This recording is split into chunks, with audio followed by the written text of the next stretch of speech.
Hi everybody and welcome back to my channel. In this video, I'll be showing you guys how to update an old kitchen countertop design into a marble kitchen design, all less for $130.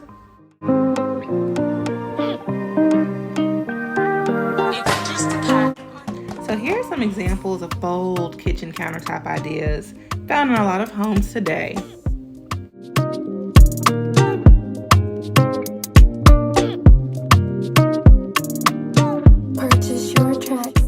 After looking at all of these beautiful designs, it really inspired me to make changes within our own home. So I went on Amazon and I found this amazing wallpaper, but I'll be using this on our countertops instead. So this is what I'll be working on, but before you do anything, make sure you thoroughly clean and degrease your entire countertop. Before going any further, if you're new to my channel, it is amazing to have you here. Don't forget to click on the subscribe button and notification bell so you don't miss out on any of my latest videos.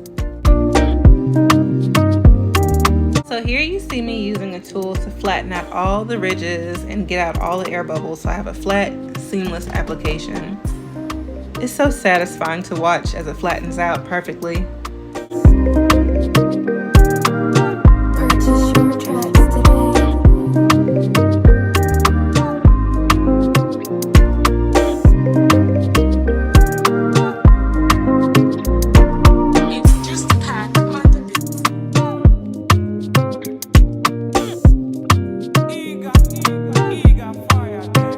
So here's some progress I have so far after laying down some wallpaper.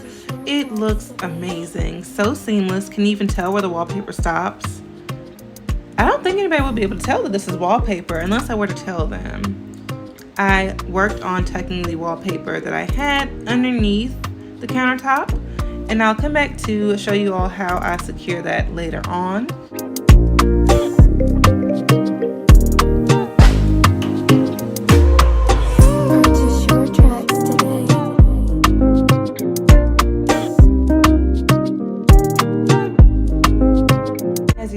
Able to get really close to my stove, and I did that by using the wallpaper, and I used a box cutter to cut off any excess wallpaper that was in the way and just remove it.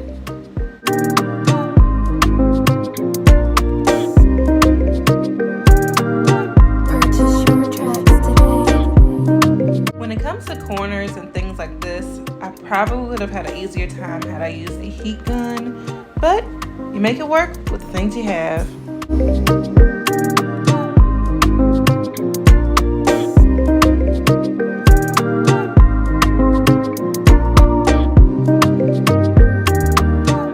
The cost of having something like this in the kitchen could easily run you thousands of dollars, but with this method, it is less expensive and very easy to do as well.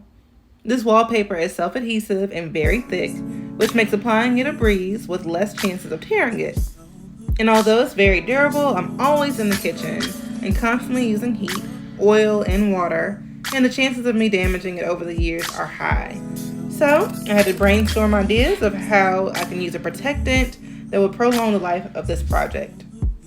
I didn't get to get it on camera, but make sure you use a clear silicone sealant around the perimeter of your sink and faucet for extra water protection before you apply what I'm getting ready to show you next. I decided to seal the wallpaper with epoxy resin.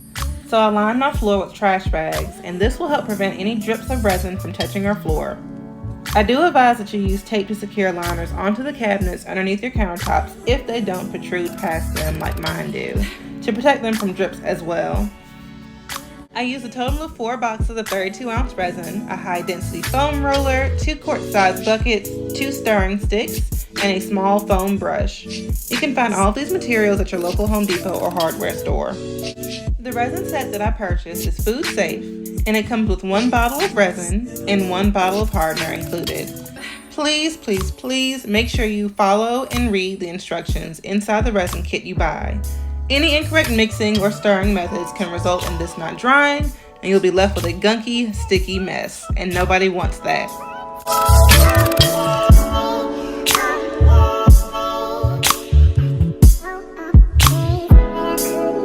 Every resin brand is different and comes with different instructions, so please make sure you read yours so you know exactly how long to stir your hardener and resin mix together and when to transfer into a new bucket or container, as shown in the video here.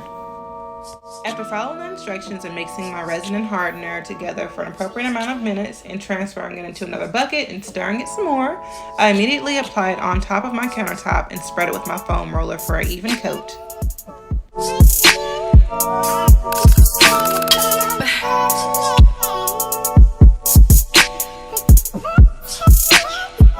Here is the finished product days after it had time to sit. It took about 2 days to cure fully, and now I can place objects on top. It has a nice shiny effect. It reminds me of a glass look. I can see my reflection in it, and I love that so much. On the day where I applied the resin, I did take a coat of it and place it underneath the corners of the countertop where it's not visible to help reduce chances of the wallpaper peeling underneath. Thank you all so much for tuning in and watching this video on how I transform my kitchen countertop. Can you guess what my next DIY to the kitchen will be next? Comment down below, and please make sure you do subscribe, give me a big old like, and comment too. That does help my algorithm out so more people can find my channel. Until next time, bye!